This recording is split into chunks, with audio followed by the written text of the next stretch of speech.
Airbus 070, runway 2 right, flight 220 to join the straight in final. Final runway heavy, reduce speed 180, maintain at the jet. 180 knots for Houston, 11108. Runway 940, expedite descent, maintain 2,200. Expedite 2,200 to Redwood 948.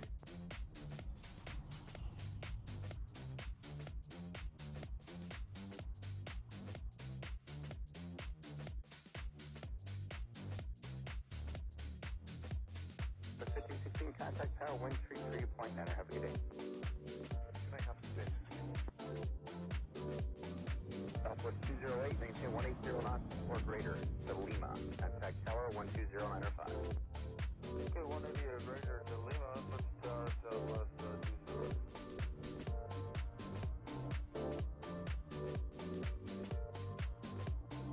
948, reduce speed to 180.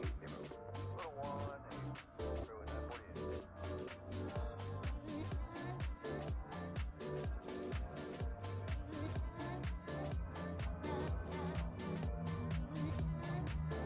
We're 948, turn 180, 160. 1 on runway heavy, reduce speed to 160. 160 is 11108.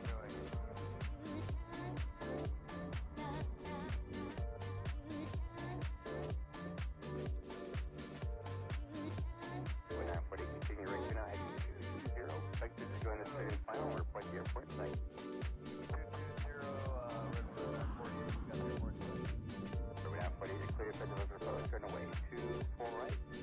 Heading 220 to join the straight in final. Okay, what's going on? 220 heading, Redwood 24 right, Redwood 948.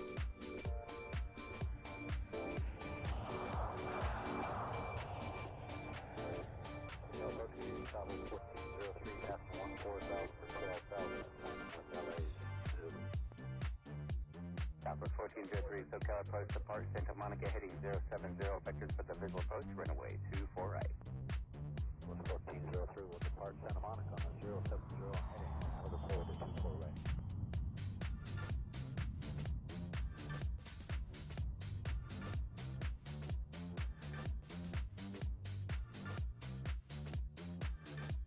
SoCal Hawaiian 2 heavy level 11,000, zooming. Hawaiian 2 SoCal approach cleared right Santa Monica, departed 070, vectors for the visual approach 2 right.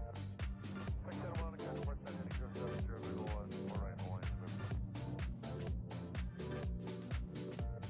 Redwood 948, maintain 180, turn out better to Jessica, contact tower 133.9, have a good day. 180 better jets over to tower, Redwood 948. Good night.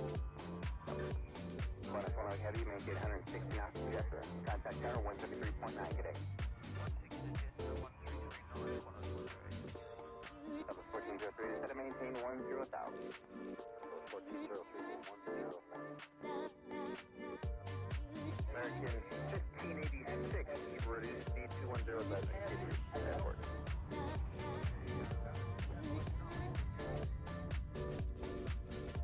Santa Monica, departed heading 070. Southwest 1403, direct to Santa Monica.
Visual approach from way 25 left.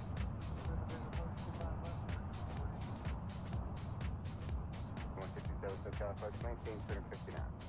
Okay, 250 Southwest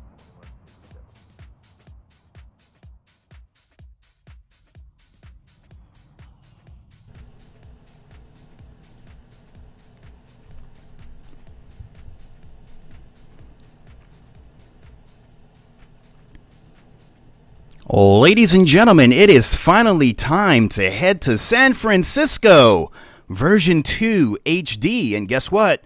Amir is here in the house live, and it all starts right now. Welcome aboard.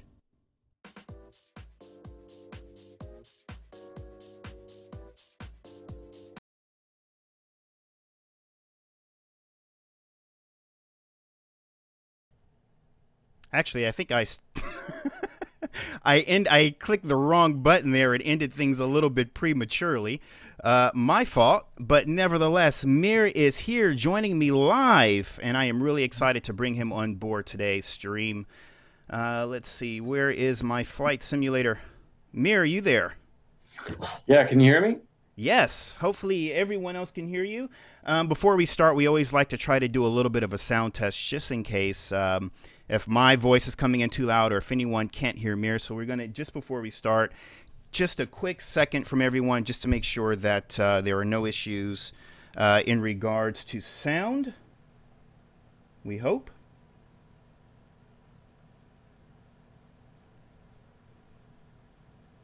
Just a quick check. Otherwise, we're going to move forward. Mir, it is an absolute pleasure to finally get to talk to you in real time. I am a huge fan of yours, in case it's not obvious. And you have been doing just an incredible job over the years with your add-ons. And, you know, as far as, oh my gosh, I don't know what's going on here with the stream here. Oh, I think I was on slew mode. Oh, hang on. I tell you, sometimes things do not go as planned. There we go. And in fact, I need to make one more adjustment here that I forgot to do earlier. My fault. 1 second. There we are. So it is just an absolute honor, Mir, to finally get to chat with you in real time. And finally, your latest masterpiece is here. And I think it's been a long time coming. I know that for sure. And so I just want to take a minute and just say welcome. Well, thanks. It's really the pleasure is mine. You guys are just fantastic, and I've been a fan of Air Daily for quite some time, actually. Ever since you guys started, it's been my actual #1 news source. So it's really great to have everyone here, too. I'm really glad to see people coming on, joining us. So it'll be a fun time to talk. Awesome. Well, I guess we'll go ahead and start at the beginning. And I thought a great place to start the stream before I realized my slew was going crazy was to fly right over the Golden Gate. I think a lot of people have been waiting for this scenery for a very, very long time. And I think this is just the best way to sort of introduce them to the second version of San Francisco. And while we do that, one of the things I really want to do is just kind of take things back a few years. Now, one of the things that I pointed out in my Denver review was some of the history that I remember in terms of your entrance into the flight simulation community. I believe you started off on FS Developer. You started showing off some very early screenshots of your first version of San Francisco. And I remember at that time, I was a bit concerned because the work looked so good that my fear was that this just might be another one of those guys that shows up with some nice previews and then he disappears and we never ever hear from him again, and you know, and then San Francisco will be kind of left in limbo. And at that time, San Francisco was something that was highly sought after for many people because they had the old Flight Tampa version, which when that first came out, I remember when that first came out, and that was like the kick-ass quality scenery of its day. So by the time you came on the scene early on, over at FS Developer, the world was already waiting for a new version of San Francisco. So I think a lot of people were just hoping that this would be legit and it would actually happen. But I want to go back before that and talk a little bit about your background in terms of where your skills come development-wise and what sort of led you to start off with developing San Francisco in the first place.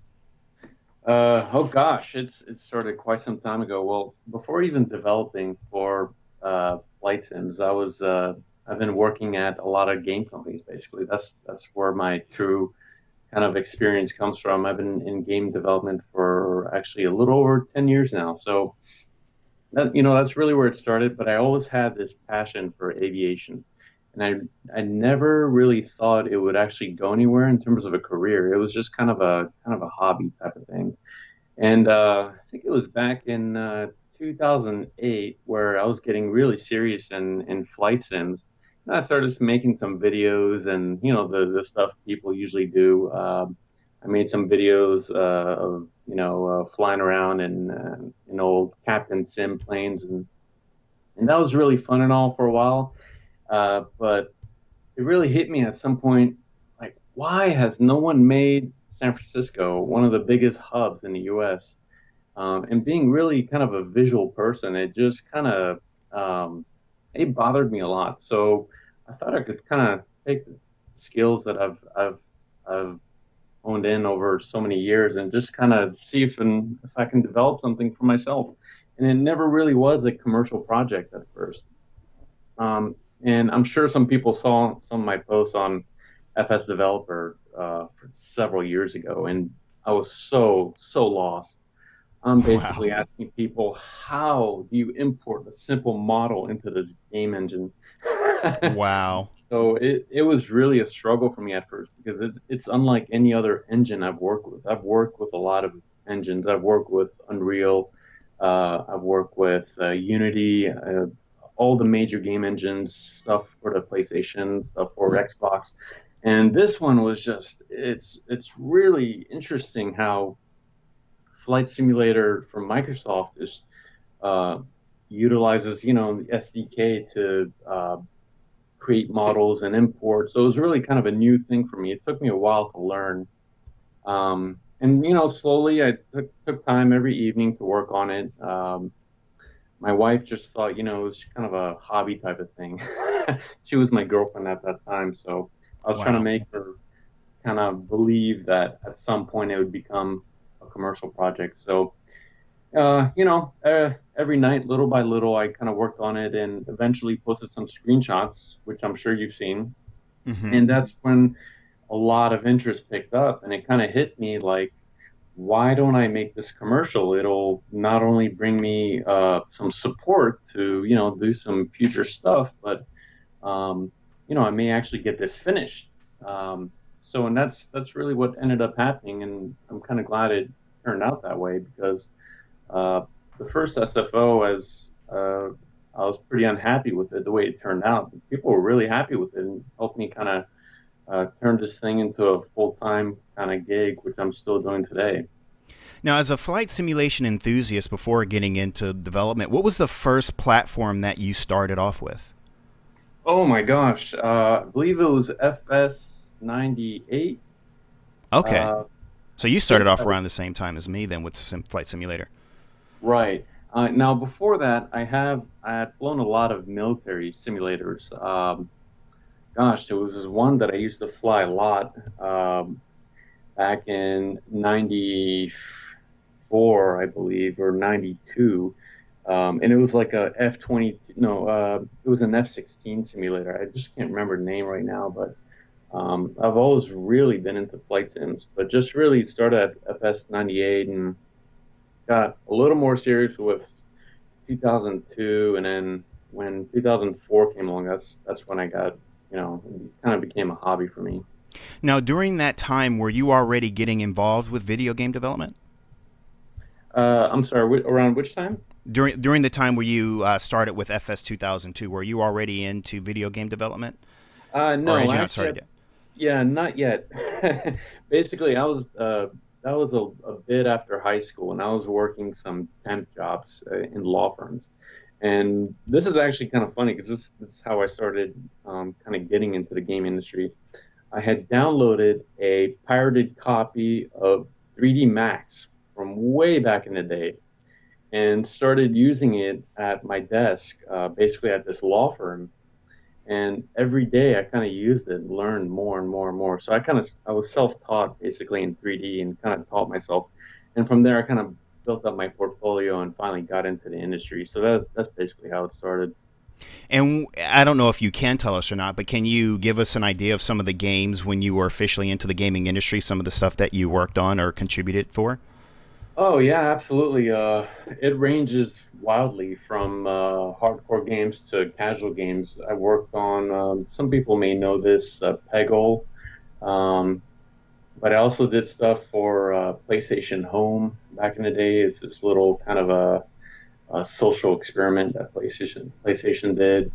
Uh, did stuff for TimeGate Studios. I've done a lot of contract work for different games, not full time work. So mostly in the era, and most of these were not 3D related. They were basically as a 2D artist, 2D concept artist. I've done stuff for NASA. I've created pictures for them, artist renderings. Uh, I've done stuff for Activision. I worked full time at Namco, and we did a whole bunch of kind of casual games. Uh, Geez, what else? Did stuff from Wizard of the Coast. Some people may be familiar with Magic the Gathering and Dungeons and Dragons. Did a bunch of stuff for them, 2D paintings. So a lot of actually 2D paintings type of work, and then kind of a 3D type of that's 3D asset on the side. So I did some stuff, minor 3D work for studios as well, but mainly 2D painting and 2D artwork, and Photoshop was kind of my main thing, which kind of shows, I guess, in the texturing and stuff I do. And do you still do contributions to with certain game companies, or is FlightBeam pretty much full time for you? Yeah, right now, FlightBeam is full time. And one thing that a lot of people don't realize is we actually do more. I actually do more than uh, products for Microsoft Flight Simulator. So we do stuff for the training sector as well. We have some clients where we build actual airports, obviously not as detailed for training. So we do various international airports for them. Some top name airline names. I can't go too much into detail because we have a big kind of an NDA, so we can't Right. can go into detail about who exactly we work for and what products. But about 30% of my time goes into that as well. Wow. Now, some of you who are watching the stream now, or all of you rather, realize we are now at the airport. There's a couple of things I need to just note here, because I think one of the biggest questions that people had was how compatible this would be with FTX Global. And Mir, you might notice as well, one of the things we discussed earlier with the lights is returned.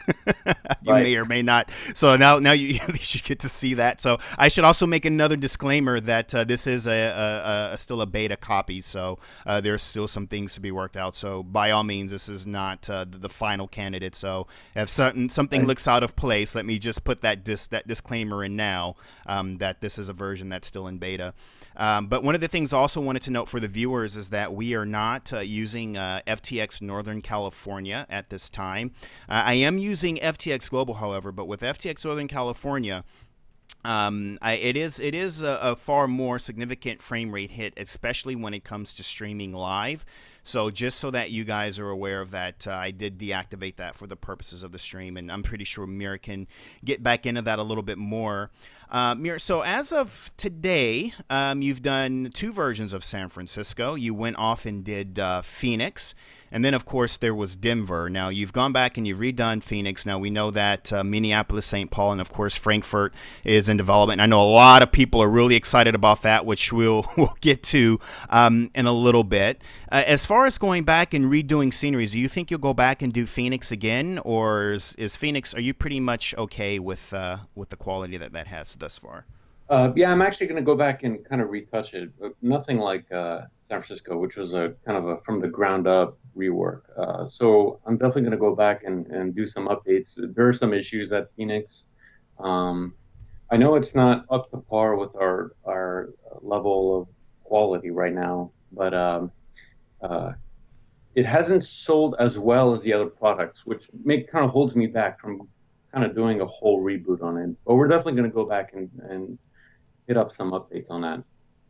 Okay, I'm actually just going to refresh the scenery really quickly because when you and I came on earlier, everything was working perfectly. And I actually didn't even reload the scenery. I just slewed out of the area and flew back in, and all of a sudden these light textures are back. So that is just really funny. So I at least want to try to see if I can make an effort to change that at all. Now, of course, you went and did Dulles immediately after, and if I remember correctly, I know that one of the biggest compliments or things that people noticed about it was your night lighting technology, and a lot of people felt that that was something unlike anything that they had ever seen before.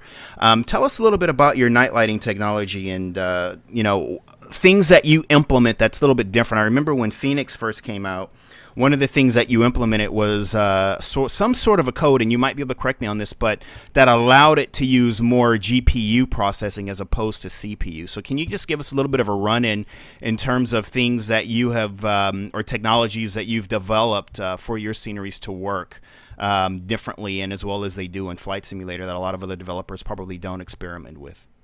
Right. So I believe it was right after, or maybe during Phoenix, where basically how to use more of your graphics processor, because basically we're running a simulator that, well, not with Prepare 3D, but at least with Microsoft Flight Simulator, we're using a simulator that just more so relies on your CPU. So how the question was, how do you push some of that onto your GPU? The answer was basically to add bigger textures, so 2048 textures, and what that does is reduces draw calls. So the less draw calls you have, basically the faster it runs. So what I did basically is adding more textures. So what that does is the textures are larger in size, but there's less of them. And what that does is your video card basically buffers almost all of those textures up into one big memory pile, if you could say it that way, and basically reduces the load of draw calls from the CPU. So that's basically how that works. It's very simple. I think most developers use that technique nowadays anyway. So that's why you don't see too many 1024 or 512 by 512 textures. Now, Amir, are you okay with restarting the simulator? How are you on time? Because I really want to get these lights sort of displayed the way they should be seen. Or are you okay with this?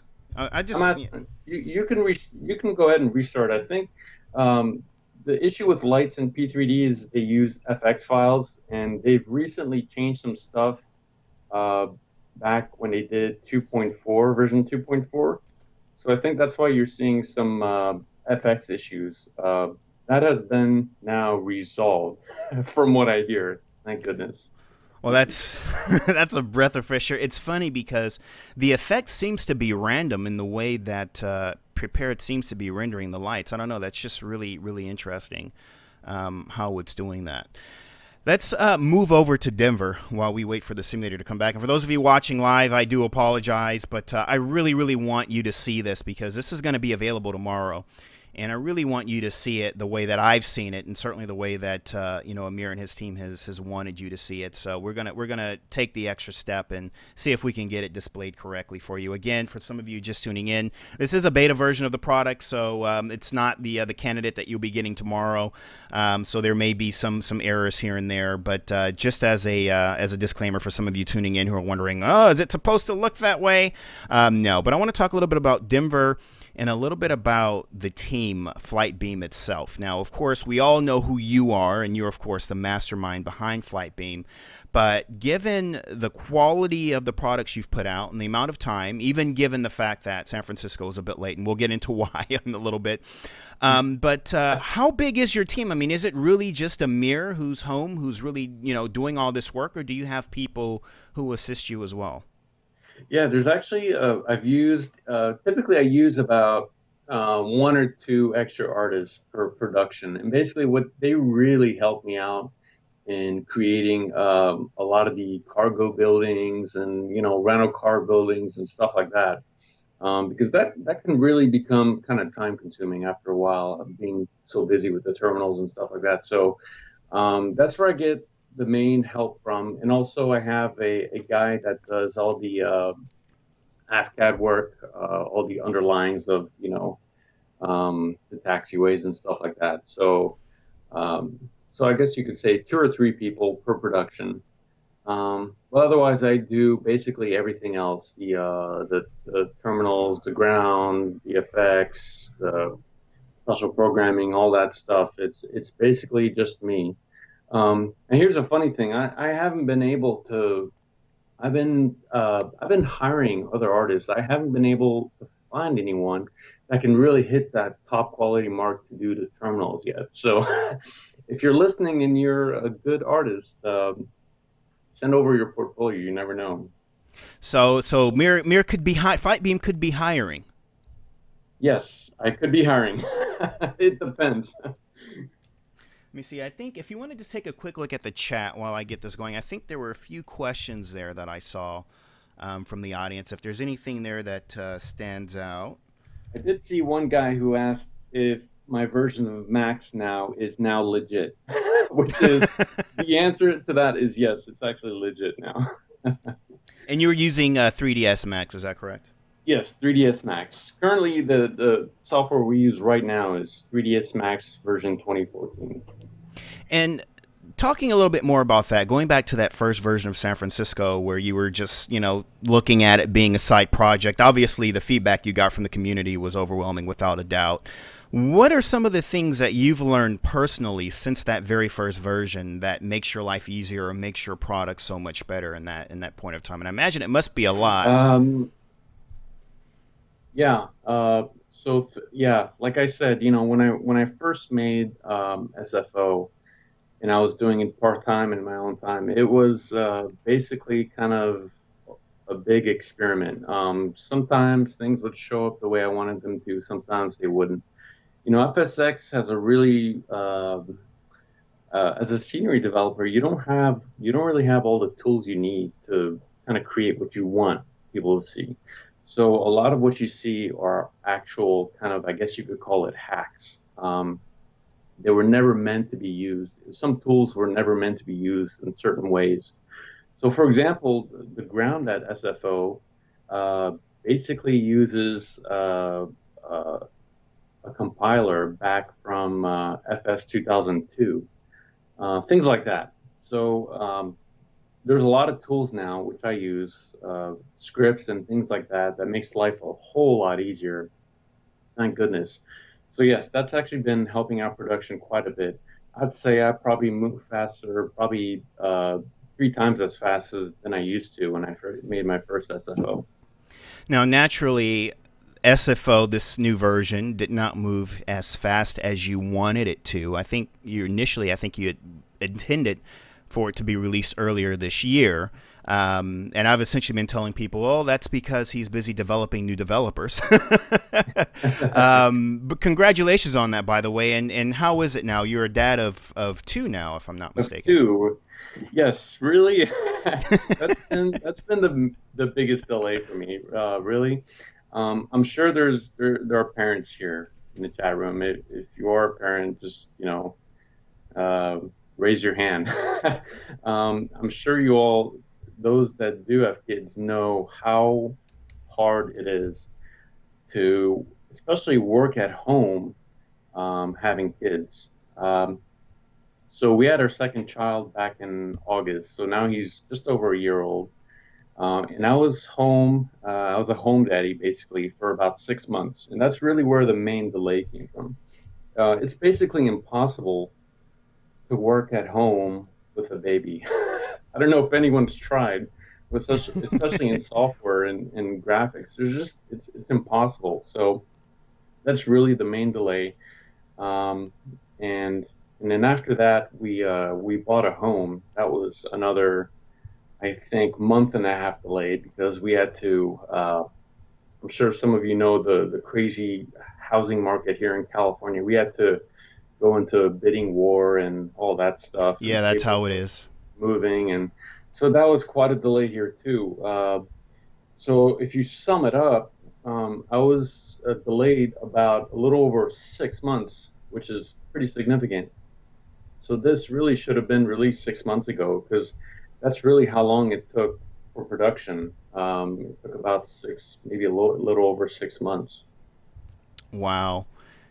And so now that you finally got it here, there's a lot that I think San Francisco is different. This is really kind of in other words, every time you release something new, you raise the bar a little bit. So one of the things I'm kind of curious about is where have you raised the bar with this scenery over your other work, and what has been one of the biggest constraints aside from being a dad with two young pilots in the background? What were some of the most frustrating constraints that you had in developing this newer project? Well, by far, and I really mean by far, is the challenge of putting something in this area. It's really, I mean, incredible how bad performance is in the San Francisco area, even without SFO at all. Uh, and you know, some of the first testing I've done, which raised a lot of concern with me, is when I had a flat SFO, no buildings at all, no textures and nothing. The performance was pretty bad. So I was starting to ask myself, how am I going to put an HD airport here with 5 times the detail of my previous product and not have it affect performance too much? So that was really the biggest challenge. It was an enormous challenge, and it may not seem obvious to users because basically when they load the sim, it's going to be one of the harder hit areas in terms of performance. But if they had a tool to remove the airport altogether, they would actually notice that the performance wouldn't become any that much better. Doesn't So it change really, much, yeah. yeah, absolutely. So it really takes advantage of every possible optimization technique I've learned ever and push it to its absolute boundary, basically. Yeah, I think that's one of the big things that several developers are dealing with these days. We saw it recently with Flight Tampa in Toronto, where just absolute fascinating airport, beautiful, but it's in an area that's really just resource intensive, and you know, they did the best that they could with it, but essentially with all of the options that they included with it, you have to disable a lot of the eye candy features because the area itself and the way that I guess Microsoft coded certain areas. And I don't know if you can answer this question for me, but someone told me that the reason why that is, especially in North America, is that I guess Microsoft had better vector data or something like that for North America over the rest of the world. So that's why in the US we tend to see more resource intensive areas. Have you heard anything like that, or is that not really true? I have not heard anything like that, but it would not surprise me. If you take a vanilla copy of Flight Simulator, you'll definitely notice the frame rate is drastically lower in Northern California, maybe actually even Southern California, and by far for sure the Seattle, Washington area. I see. I mean, that's very interesting to know. So, and one of the things I was telling you at the beginning of the stream, I'm a huge fan of Orbic's Northern California scenery, and but one of the things I do whenever flying out of Monterey or anywhere around the Bay Area, I tend to just avoid it at all costs because chances are I'll wind up with an out of memory error.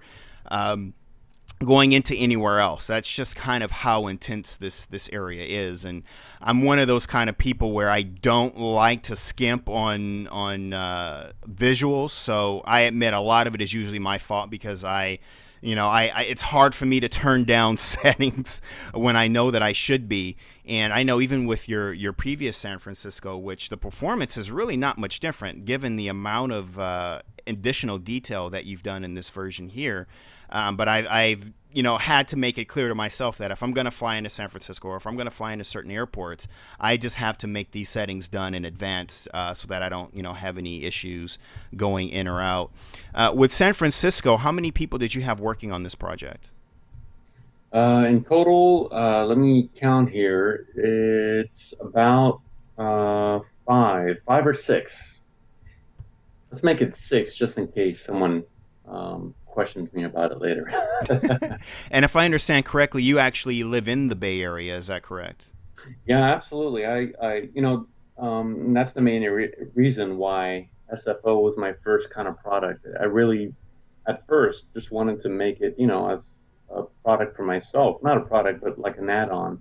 And then when it caught on a lot of interest, then it became a commercial product. Yes, I actually regularly go to SFO.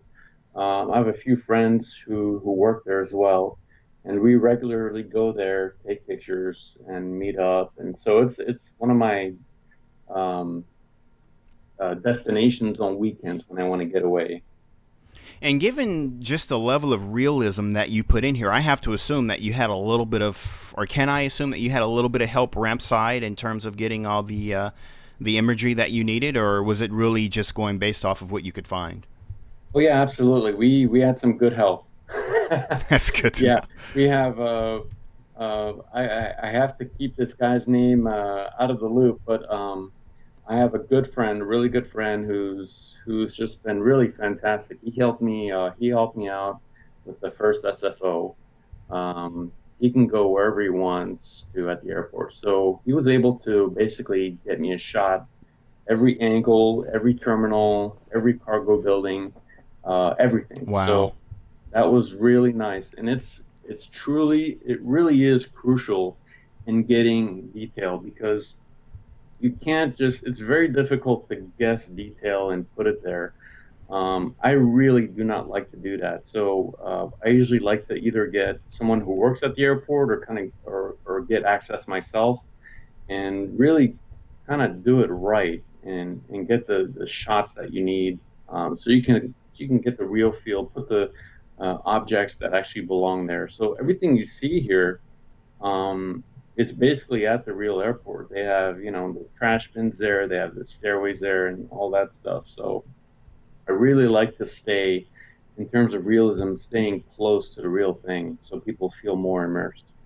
Well, if it's one thing that I've been known to point out in reviews that I write and in live streams, is it's really obvious when you come across a developer that's really passionate about the work that they do. And it's really obvious when you come across developers that still engage in flight simulation as a hobby, because just every little piece of detail, everything that they might gripe about someone else's product, they do in their own. In other words, they look for things that they want to see in sceneries and they put them in. And certainly here, I mean, the detail is remarkable. It is amazing. And I did mention that it is certainly, as of this point, the most beautiful airport I think I've ever seen in Flight Simulator. And I looked at Denver and I thought, well, there's just no way he's going to top this. And Denver, I'm not even a big fan of that airport just in real life. It's not something that really sort of screams out to me. But, I mean, you really allowed me to sort of see it in a different light.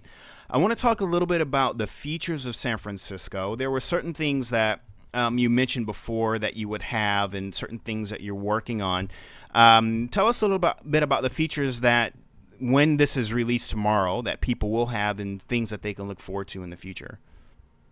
In terms of features for this product, Yes. yeah. So basically, this is kind of a well-rounded product. Unlike Denver, for example, the biggest selling feature was, the dips and hills and the terrain features. This is basically kind of a well-rounded kind of a product with good performance and good visuals. I just wanted to focus on that. And really what it does is take your kind of a immersion to a new level. I really wanted people to feel like they're there. I know a lot of developers like to focus on the airport and a huge amount of the surroundings, and which is great. Their products look fantastic, and I actually have a lot of them too. My approach on these products is a little bit different. I really want to focus on um, the core of just the airport, because that alone, if you focus on other things, you lose kind of that focus and the feel and the immersion. So that's really kind of the focus of this. So really, people are going to get everything from the Highway 380 to 101, all the way down south to where the hotels are. That's basically the coverage, which is really not a lot compared to some of the other products out there, but it's extremely detailed and well optimized. So that's really kind of the basic big feature of this product. Of course, it has, like you're showing right now, is all the new stuff. So this is basically what you're looking at is the new terminal. I believe it's boarding area E, which is brand new. They had put that up about a year ago, I believe. I could be wrong. Um, and then right behind that, that curved building is still actually under construction at SFO. So there's a whole lot of new stuff there that's basically under construction. New tower as well. That's a whole new thing. So they're going to start kind of demolishing the old tower, and as time goes by, we're going to be updating this live to kind of show what the real airport looks like as well. You may have noticed part of Terminal 1 is closed off. I did see that, yeah. They literally just closed that off several weeks ago. So we're definitely one thing I'm going to be focusing on as they do a lot of construction here is keeping it up to date and making it feel like the real airport, because there's a lot of big changes coming. So we really want people to feel like they're at the current and upgraded SFO. Although I will admit I'm a little bit disappointed that they're going to be tearing down the old terminal, though. I feel like that's a little bit of history that they're going to be doing away with once that's gone. Yeah, absolutely. You would not believe, though, how much airlines hate that terminal. Really? It is an absolute mess. Yeah, it's so packed, and a lot of things some people don't realize is the airlines are just fighting over gates at this airport like there's no tomorrow. It's really crazy. Right now, there's some basically American Airlines is slowly getting pushed out. Virgin's taken over. A lot of airlines have lost a lot of gate space. United is basically just losing gates all over the place. Because they're a behemoth in San Francisco. Sorry? United is a behemoth in San Francisco. Absolutely, and even they're lacking a lot of gate space. So this is a very dynamic airport. A lot of people have noticed probably that every terminal looks so different from each other. I always call it the Frankenstein airport because it looks like it's just been Frankenstein with different architecture and styles and models over the course of so many years. I mean, if you look at this new tower right now, it just looks nothing like the rest of the airport. Right. It's super organic looking, curved, and there's nothing like that that looks like that in the airport. You look at Terminal 2, it's metallic looking, and then you look at Terminal 1, it's so much older looking. You look at Terminal 3, parts of it are this newer grayish metallic, and then other parts of it look like they have this beige kind of a stone look to it. So it truly is kind of a Frankenstein airport, which is kind of cool. I think it has its own kind of a life and soul to it. And I'm just noting some of this artwork here on the wall. I don't know if that's an advertisement or are those screens. What is that? Sorry, which area? Just to the right of Terminal 2. I guess there is a little bit of a delay for you, even though we're both in California. Oh, right. Okay. Yeah, those are pieces of artwork. I'm not sure who did them, but they're just basic giant billboards of artwork that are on both sides of Terminal 2. And they redid that as soon as they finished the Terminal 2 kind of a rework or construction. Now, can we talk a little bit about your feelings towards your products? Or should we skip that? Yeah, no, we can definitely. It's funny because a lot of people give me a lot of talk about this after I finish products. A lot of people that know me know that I'm never happy with my products when they're completed. And that's just something, that's just an issue I've always had. When Denver was released, I was very unhappy with the look of it. Now that this is released, you know, all I see are flaws and areas that need improvement. And I think I say it to a lot of people too, you know, it really, I guess that mentality kind of helps me making the next airport, I guess, better in a lot of ways. So I remember when after Denver was released and I was working on a review, and I remember you telling me that you weren't really fully happy about, or you just weren't, you weren't completely happy with what you had done there. Would you say that the areas where you weren't happy with Denver, have you at least pacified those feelings with San Francisco? Yeah, I think so. Yeah. It's funny, Denver. Oh, geez, it's just for me. Denver is such a large area, It's just massive coverage, and I always like to have every inch of the airport covered in good detail, and that was just impossible to do at Denver. It's just such a massive airport. Um, so that was alleviated with SFO just because it's so much of a tight space out here. SFO, I was really able to put detail in every uh, basically corner of the airport, which was nice. Of course, there are new things I'm not happy with, but we can, I guess we can discuss that at the review of the next product. I suppose so. And getting back to the features one last time, because I know that one of the features you mentioned was you were in the process of developing sort of like a people flow technology for San Francisco, and that I don't think is going to ship with it. Do you want to talk just a little bit about that, what you're working on, and what we might see in regards to that in the future?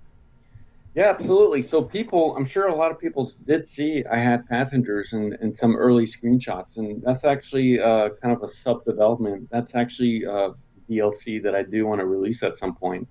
I really wanted to get a feel for what people will feel as far as performance. Now, DLC is something I've been interested in doing. And I'm not talking about paid DLC. No one should worry. I'm talking about just, free stuff added to the airport. And the reason I want to do DLC is because I really want, I don't want any performance problems coming out of it. So people who are very happy with their performance of their product, they can download people if they want. And basically, what that technology does, it really doesn't affect performance that much. But what it does is it has groups of localized characters in every terminal. So as you approach a gate, they'll basically show up. So they're not fully visible at every terminal at all times. It's just basically wherever you're going, that they will show up. I think people will be pretty happy with it, but I'm just going to release it in the meantime and just kind of see how people feel about it, and then get that released sometime down the road. Now, obviously, you're a fan of flight simulation. And what got you into this, of course, was you just always wondered why someone wasn't doing an updated version of San Francisco. And that sort of just led you down your initial path to victory, if you will. What at the time, what would you say were some of your favorite airports from some of the developers out there? Oh, I had so many add-ons, and I still do.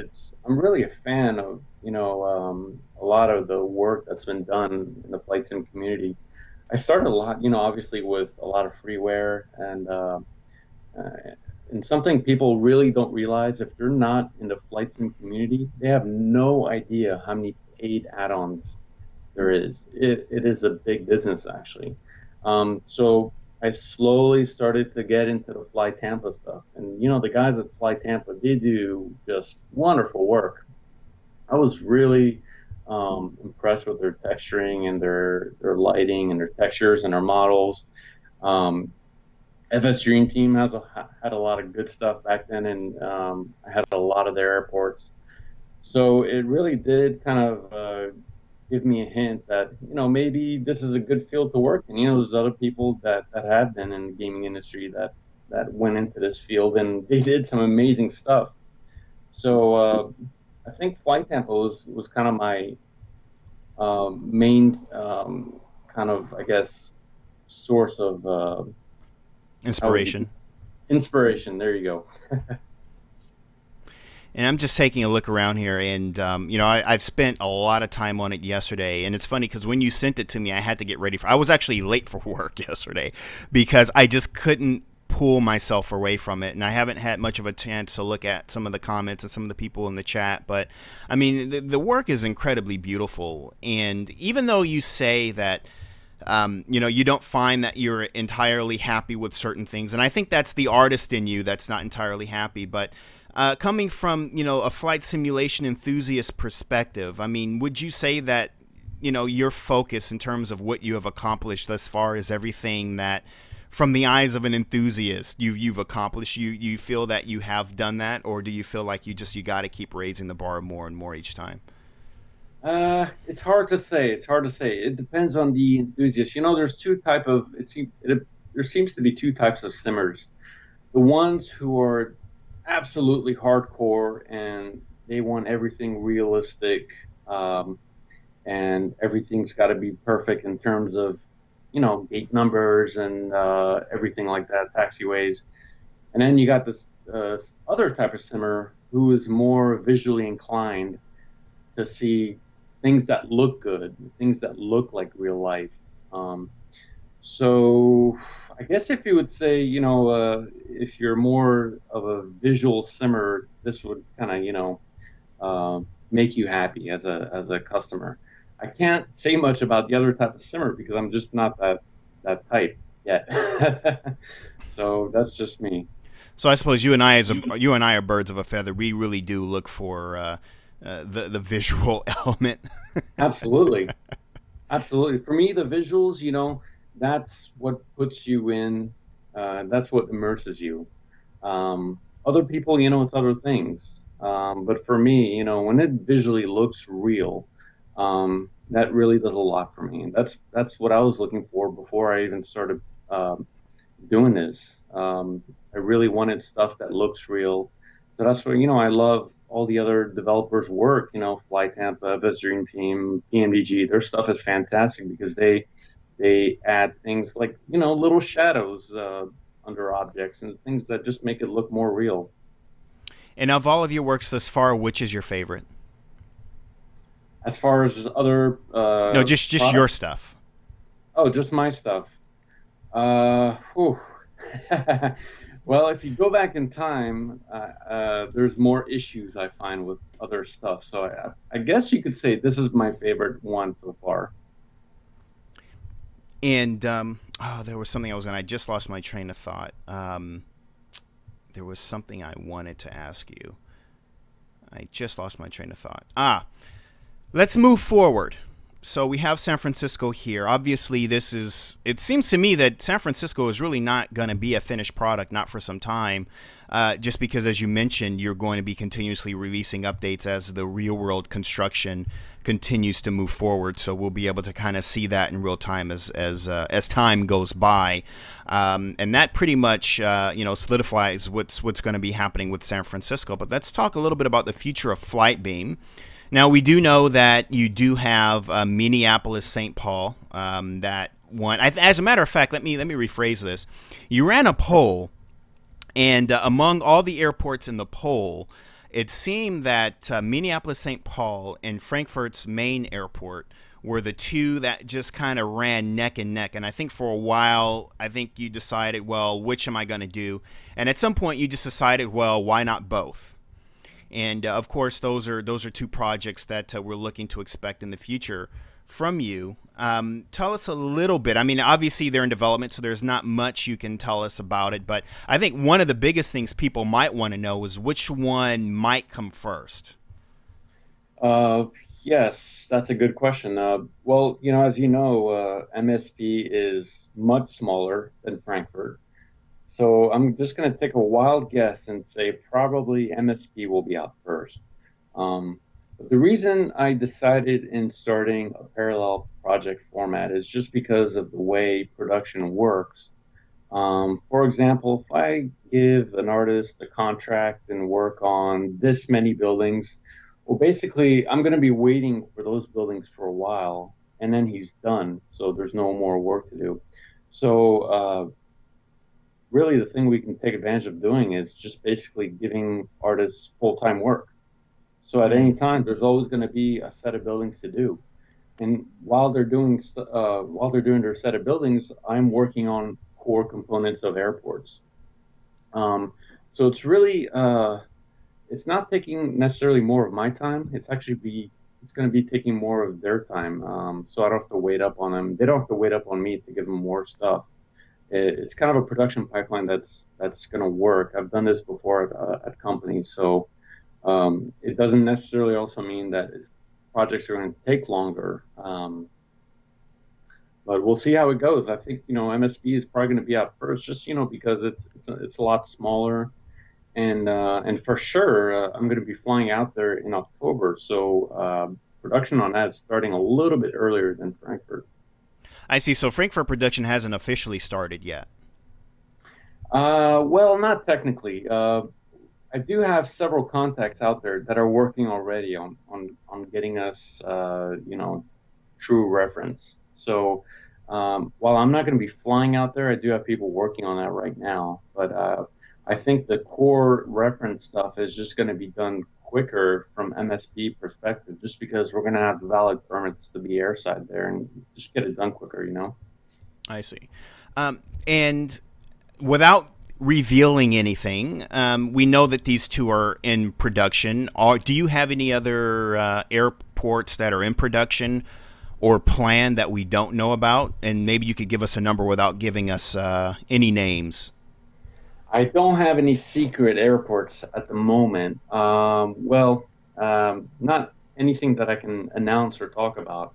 I do have some in mind. I know I saw a question earlier. It was a while back, but someone asked if we're going to go international. Well, obviously the question is yes with Frankfurt, but are we going to stay international? That's a real question, and the answer to that is actually yes, because um, I really focus on our main strength. It's basically mega airports.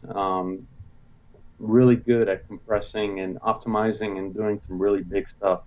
And the U.S. market has basically, there's not much else to do, but there are a whole lot of other airports that need to be done. I'm thinking specifically in Japan and Europe. So that's basically where I think our main focus is going to be for the next, at least 3 years.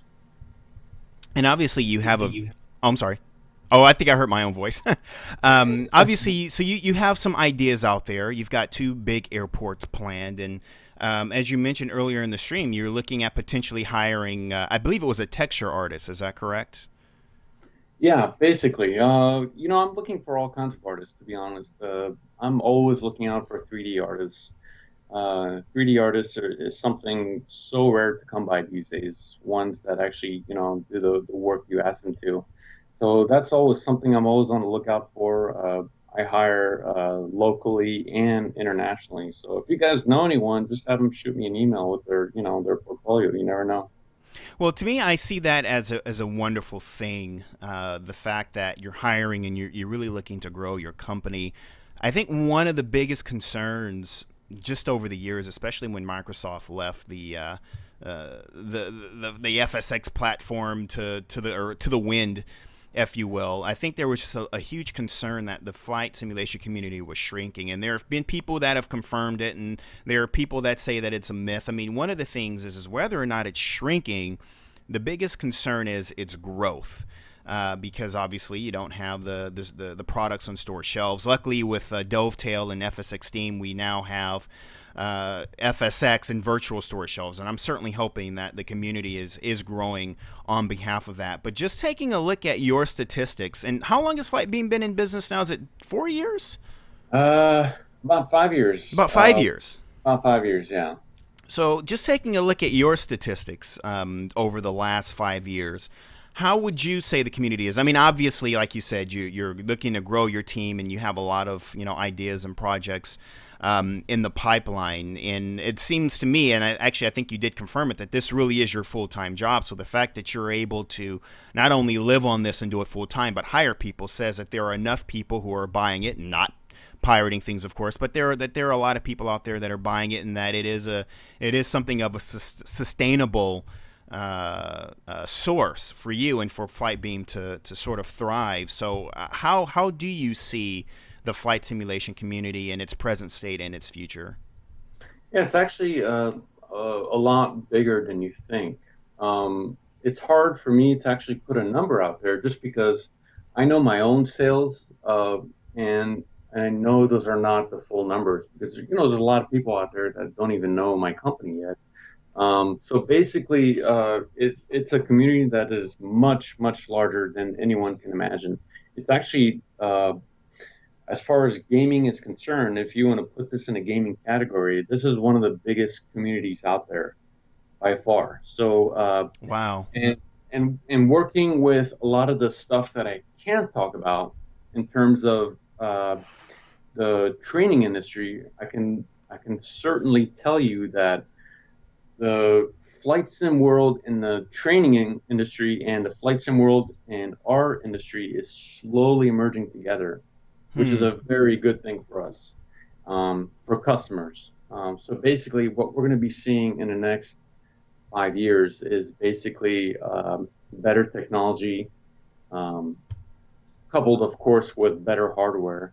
So that means basically more realism, uh, a lot better simulation, weather effects. I mean, everything you can imagine.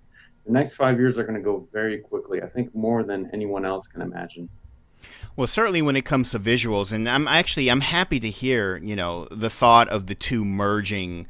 You know, I recently spent some time in a Level D simulator, and I can tell you, I think they were probably running FS 2002 on a, you know, a multi-million-dollar simulator. And you know, when it comes to training and things of that nature, in my opinion, obviously the more detailed things are, and the more exact to real life things are, the better. But the bottom line is, and even with the G650 simulator that I've seen, is they are using sort of this like proprietary sort of simulators that are very basic, very default, and really don't have any features at all. So essentially, what people have at home is far better than that of what, you know, the professionals are using. So I think a merging of the two, I think, would be a wonderful thing, because if nothing else, it'll leave a you know, a lot of byproducts for the flight simulation community to enjoy for things that might be developed for, you know, more commercial type platforms. Absolutely. You know what the training industry is really good at in terms of is realism as far as the cockpit goes. When it comes to scenery, it's absolutely horrible, and the companies that are buying this stuff have no idea the stuff that the That's flight out sim there. community is doing. We showed some of our products to some big name airlines for training, and they were just absolutely shocked. They thought that this was some demo for some training platform that hasn't been announced. And I just told them this is just, you know, for the end user at their home computer to use, and they just could not believe it. So um, slowly it's going to happen. It's going to happen over the next, I think, 5-10 years. But what's going to happen is the visuals, it's going to start merging with the hardware performance and kind of go together. But there's still a ways to go. I think there's some hardware improvement and software improvements that we could use. At least we have, you know, the developers to do create stuff, but we really need the hardware and software to get a little bit further for us. Wow. Well, you know, I started off the stream showing off the night lighting, and the stream didn't start off all that smoothly, unfortunately. But finally, we did get things going. And one of the reasons why I started off the stream at night is because there is just something about FlightBeam airports that just looks so damn good at night. It's just something about the night lighting, and I wanted to start there, but we do need to take a little bit of a look at the daylights. I got a text from Jordan, who's in the chat, and he's been taking a tally, or a list rather, of all of the questions that the viewers have been watching, and I've been answering all the questions, but naturally everyone has questions themselves, and I think there's roughly 100 people out there that are watching. So Jordan, if you're still listening, if you want to start putting in some of those questions for Mirrored, and we can start kind of reading these out, and I'll start showing off the airport during the daylight a little bit, so we can get more of an idea during the day. And Mirror, you can kind of just take a look, and whatever sort of stands out to you, you can go ahead and answer. And while we're doing that, am I looking at static aircraft? Because I think I turned off my AI for the Yes, stream. yes, that is static aircraft. I see. Yeah, that's right. Because I remember with Denver, I remember seeing some static aircraft out there, and those are actually really good, by the way. Nice. Not that I need to give you any compliments, because I think you know where I stand. The static aircraft are courtesy of Cody Wynn. I hired him to create some static aircraft, and he just did a wonderful job creating those. He did some of the ones you see here, but he did all the ones in Denver, and he really did a fantastic job. That name sounds familiar to me for some reason. I don't know why. I believe it's the Cody that you know that had he was working for some FS stuff.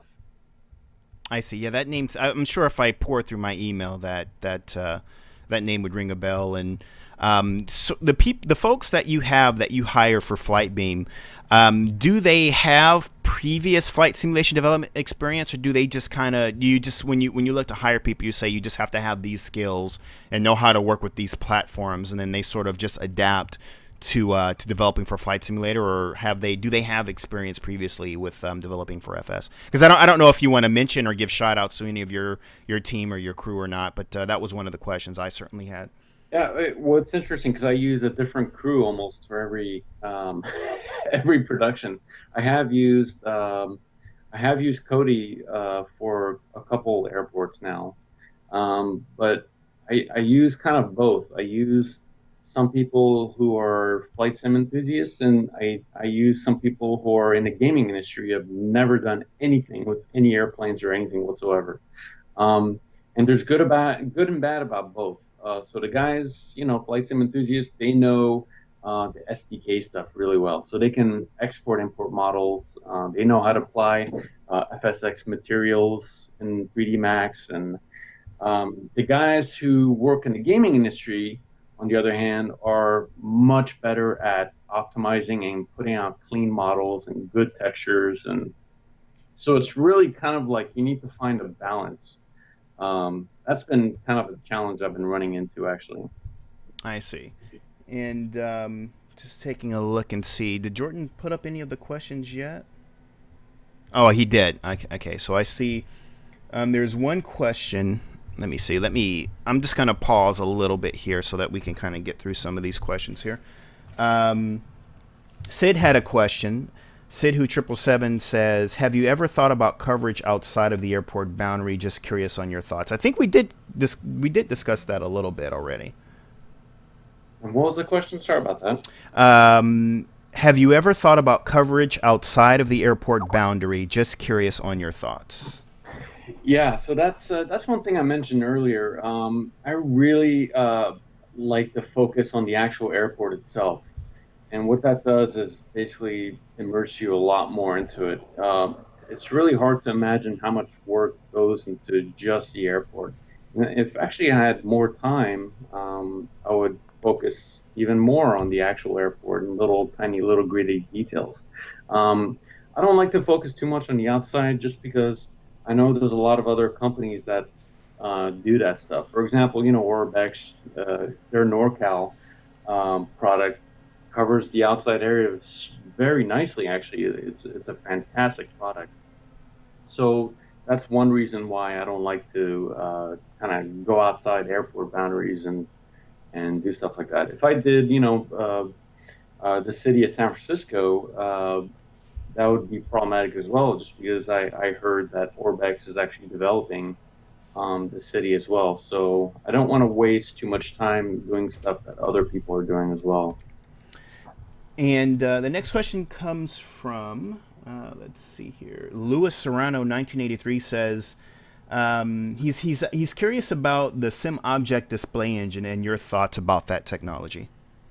Oh, it's wonderful. Actually, I discovered it a while back, and I tipped off Umberto from FS Dream Team to incorporate into GSX. So right now, as it stands by itself, it would be a little problematic because it's a little problematic to implement just by itself.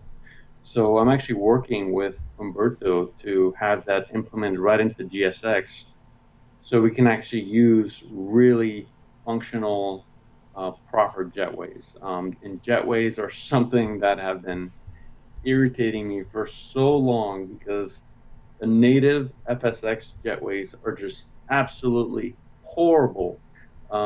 It's so buggy. The wheels sink into the ground, and it doesn't line up properly, and you can't have dual jetways and so many other things. So yes, we're actually working on that. And a few things you might notice at SFO, some of the jetways might overextend.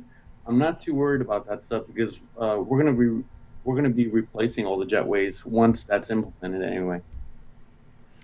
All right, and the next question comes from J Dam Creek. I don't know if I'm pronouncing that right. His question is: will you take the new optimizations for frames and add them to your old scenery in an update?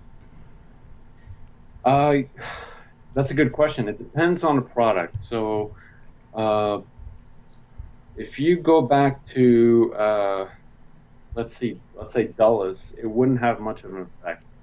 If I applied it to Phoenix, it would have a really good effect. So that's why we're actually going to be going back to Phoenix and giving it a nice update.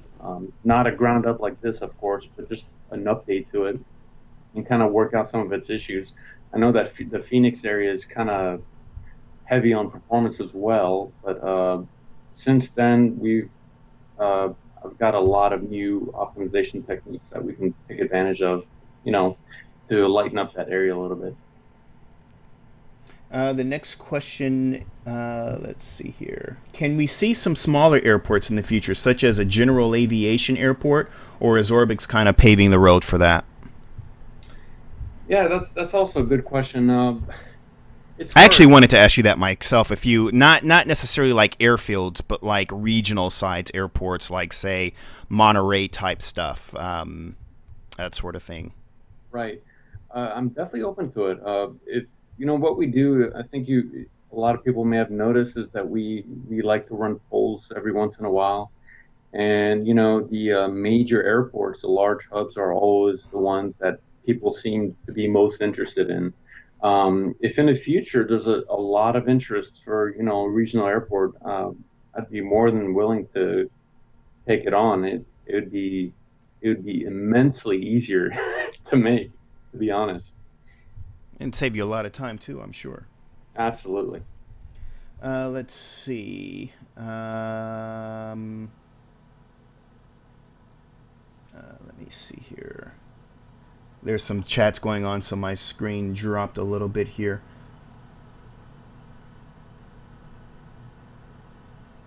Someone's asking, does the tower light up blue? But we did start with the night lighting already, so...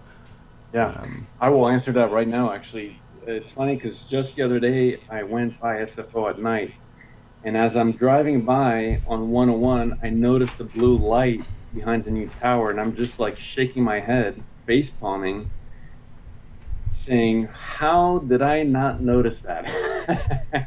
So that's actually a very easy update, which I'll include a little bit later on. All right. And Mir, I know that your time is definitely valuable, and we certainly would like you to get back to work. I'm just going to one of the things that last thing I was going to ask you is there anything that I didn't show or that I somehow missed at any point in the stream that you'd like me to go back and capture? Now would be a good time to let me know. I'm just going to browse through and see if there's any questions. One thing that may be kind of a cool addition is the approach lighting, which is a little bit different. So the approach lighting and the runway lights and the taxi lights are all now native FSX and native E3D textures, which means if there's people out there that run DirectX 10, they can do that now natively without having any add-ons helping them. Okay, I'm just going to make my way over to the threshold here, and then I'll adjust the lights manually as opposed to the time preview so that everything comes back on correctly. And I really like the way they've made the water and Prepare 3D, so it really does look a lot better in P3D versus FSX. Oh, I love the water and Prepared. Someone, it's funny, someone else was mentioning, I was talking to a couple of other developers, Russ and Greg from Orbix Simulations, and they were basically saying the same thing. They love the way Prepared does the water over FSX. I don't have the water turned all the way up, but for this night shot, I'll see if I can increase the water settings to maximum with those night lights so we can get a nice, pretty look at the approach. And in the room, do you see any other questions down there that stand out to you that you might want to answer? Let's see. If I've considered any static commercial aircraft, The answer to that is no, just because I get a lot of requests to have an option to remove static aircraft. So it appears that a lot of people just like to have their own AI aircraft showing up. So that would actually be a lot more work for nothing. And let's see, does all FlightBeam products run on P3D? Yes, they all run on P3D. Um, and more, which you can't say much about. I think I get the hint. We'll see. Hopefully, we'll see if anyone else caught on to that. Let's see here. And actually, I need to do one more little adjustment with these lights. 1 second. Sorry if your screen goes dark there, folks. Just making one more adjustment here.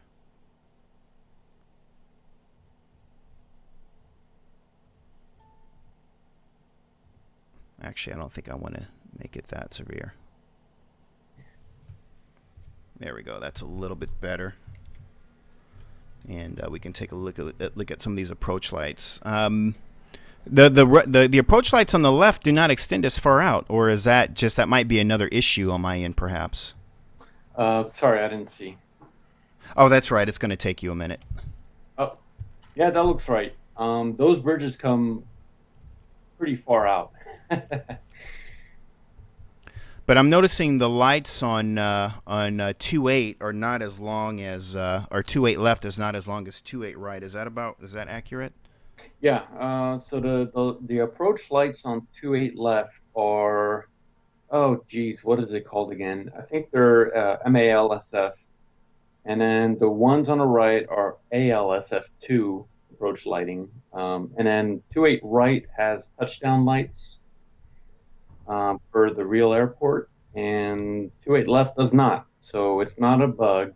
That's the way the real airport is.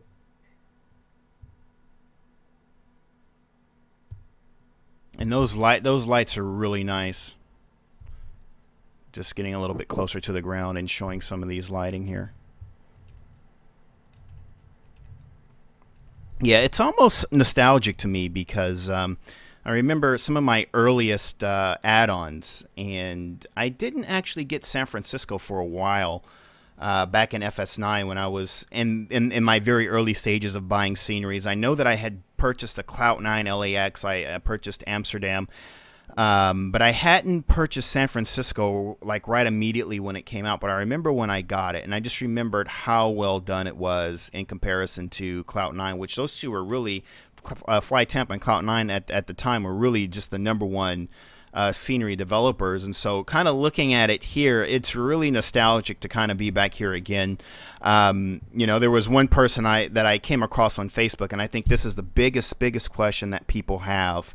There was a gentleman who said, well, doggone it, I just bought the first version of San Francisco, and now the second one is coming out tomorrow. But a lot of people, and I've seen a lot of these comments on AirDailyX as well, where people are wondering if there is an upgrade fee to go from their older version to the new version, and perhaps maybe you can shed a little bit of light on that. Yes, so current customers that owned our previous SFO do get a coupon that's available to them. And when they enter that coupon, it's going to give them a discount off the new SFO HD. So the exact amount is going to be announced tomorrow during release. And all I really have to say this to make sure people do it correctly is you have to enter the coupon in the field. I'm sorry, I take that back. You have to enter your information first, your name, your email address, and all that. And then you enter your coupon and hit enter. What that does is basically checks in the system your email address, whether you purchased our previous SFO or not, and then that will give you the discount automatically. So it's really important that people make sure they get that, because we're actually unable to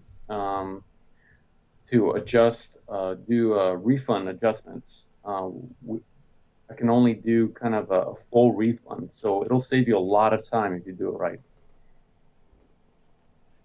All right, and I'm down to the last segment of our stream where we're going to jump in the Aerosoft Airbus and taxi over to the gate and attach the bridge, because that's one of the biggest things people want to see, the jet bridge actually working. And of course we did discuss a little bit about that with the upcoming features in the sim object display engine. How has the Accelerate program worked for you? Is that something that really is going to be a permanent thing? Has that helped keep piracy of your products down to a minimum or even non-existent? How has that worked out for you?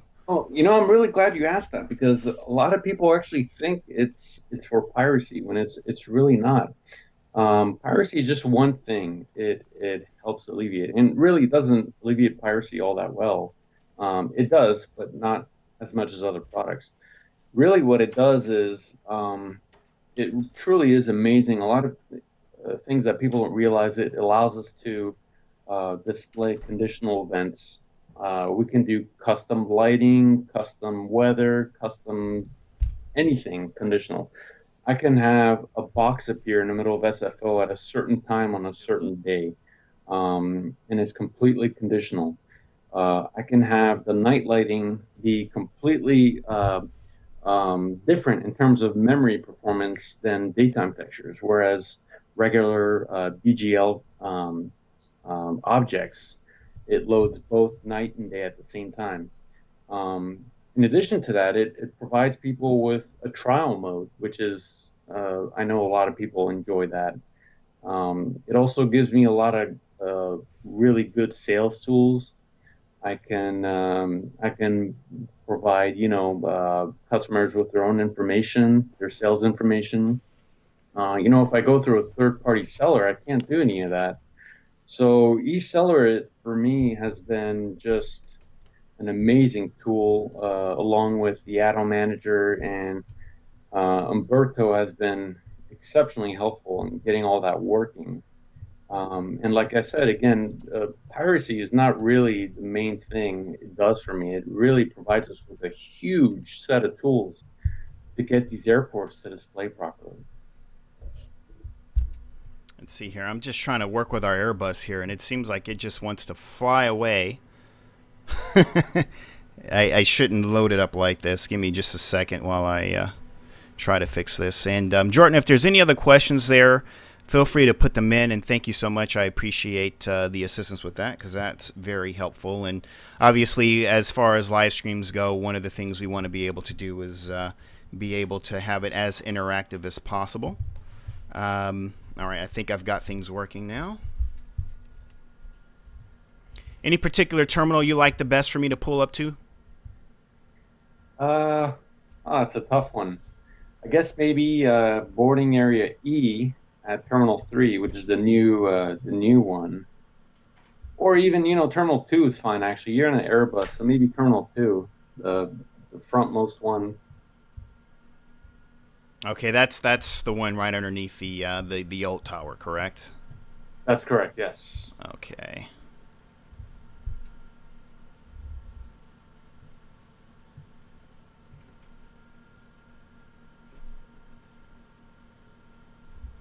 And while I do this, is there anything that you'd just like us to know a little bit more about FlightBeam or your future plans? Oh, I don't know. What am I going to do after the next two products? That's really the big question. So it's really up to the community. I kind of get I like to get a feel for what people want, and truly as a simmer myself, I try to see where we need more improvement. So really, Asia, America, and Europe, I think that's going to be where our main focus is right now. I know there's a lot of airports in Asia that still need some love, and even in Europe as well. I think we're gonna stay in the U.S. In terms of a parallel production. We're going to be doing stuff. MSP is a great example. So, but in terms of the very near future, I would love some time off, actually. So I'm really looking forward to taking a week off. I've been I've been lacking a lot of sleep. For those who have kids, you know exactly how it goes. Um, so pumping this airport out with a 1 year old and a 3 year old was probably one of the most challenging things I've done in my life. I can imagine. I can definitely imagine. And how was fatherhood, by the way? Oh, it's fantastic. It's the best thing that's ever happened to me. I love spending time with them. They really, when you have a stressful day, they just make you smile. Um, it's the best thing that'll ever happen to you in your life. I'm truly blessed. Well, they're certainly lucky to grow up with a dad with a strong heart for aviation. I have a feeling these guys are going to know how to fly at least one type of airplane by the time they're 10 years old. My daughter, once in a while, she strolls into my office, and she thinks I'm playing games. Oh, So wow. I don't know how to explain to her yet that I'm actually working. So that's going to be a fun conversation to tell her, Daddy's working. I'm not flying airplanes for fun. Well, I think any job that any human being can have where it appears to someone else that they're playing a video game has got to be one of the best jobs in the world to have. So kudos to you on that. My last question is what type of flying do you do as a flight simulation enthusiast? What type of flying do you do often, and what aircraft are aircrafts that you enjoy most? Well, I don't do any real flying. Aviation has kind of always been sort of a hobby. I love to watch airplanes. And I tell this to a lot of people too. I love airplanes, but man, I absolutely hate traveling in airplanes. It is one of the worst experiences ever. I'm 6'4", so I never fit in Oh, anything. wow. So I love to watch airplanes. I love to look at them. Um, Getting into cockpits, it's just a passion. In terms of favorite aircraft, I think the 787 right now is just one of my favorites. It's truly a beautiful aircraft. It has a lot of organic lines. It looks like a bird. It's just beautiful. I don't have any preference, Boeing versus Airbus. It's I kind of like best of both worlds there. I love both of them. So I do. That's about it when it comes to aviation. I'm not really a pilot or anything. I don't have a license. So maybe in the near future, when I hit my old age, I'll get into that stuff. And how about in Flight Simulator? In Flight Simulator, as far as what do I do? Yeah, what you like to fly? Oh, definitely the NGX. I absolutely love all the PNDG products. They're really great guys out there. And the Airbus A320 as well. I haven't had any time to do any real simming, unfortunately, in the last year or so with kids. But um, I'm hoping to slowly get back into that. But I absolutely love the NGX. I used to travel there with that plane everywhere, along with the MD-11. MD-11 will probably be one of my favorite airplanes of all time. Wow. That's awesome. I noticed that Misha, Orbix developer, just jumped in, and I'll tell you officially in front of everybody and embarrass him, but he looks up to you a bit. Um, it's always great. Yeah, it's always funny when I talk to other developers about other developers, and they're like, "Oh my God, FlightBeam just wow! I mean, how does he do it?" So a lot of people look up to you. A lot of people definitely look up to FlyTemp as well. But I mean, you essentially just in the last 5 years and looking at what you've accomplished and just the amount of obvious passion that goes into your work. And I mean, you really, really do raise the bar each and every time. And, I'm a huge fan. And I just from one fan to a developer, thank you so much, Mir, for all the work that you've done for the community. There are some things that you've said today that really make me feel, happy in terms of the outlook of the community. And certainly FlightBeam seems to be doing well financially, and there's just that adds, I think, a lot of positive outlook, I think, just for the community as a whole, because I think we're happy to hear it. I think there's still some conceptions out there that You know, we always say this is a niche market and it's very small. So it's nice to hear someone coming from your position that says, well, you know, it's bigger than you think. And I think that gives, I think, a lot of positive feelings to a lot of people, because I think the bigger it is and the more developers we have and the more popular it is, the more we will get.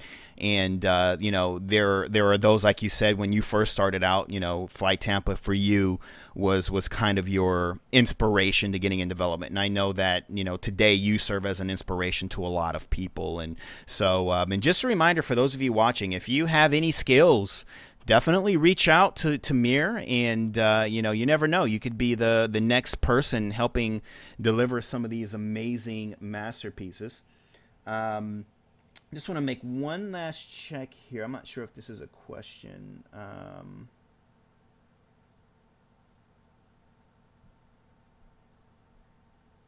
There's one thing here, Amir, just looking at the current maps of developers like FSTT, Flight Tampa, FSDG, which I have to give a shout out to FSDG as well, and FlightBeam. It seems that Africa and South America have always been overlooked. There is a reason for this.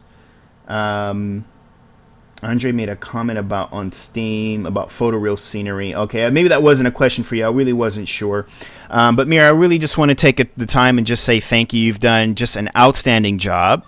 This will be available tomorrow at 12 noon Pacific Standard Time, which is, what is that? Is that, I think that's around Zulu time. I think that's around, is that 6 o'clock? I might have that off a little bit, trying to think of what that is off the top of my head. But this will be ready tomorrow.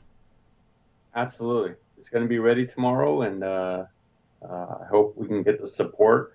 I know we always do. The community is just fantastic.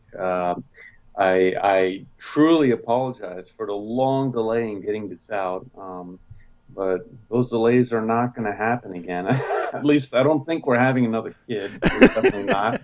So I'm looking forward to you know, pumping out more stuff a lot quicker for the community, and yeah, I look forward to it.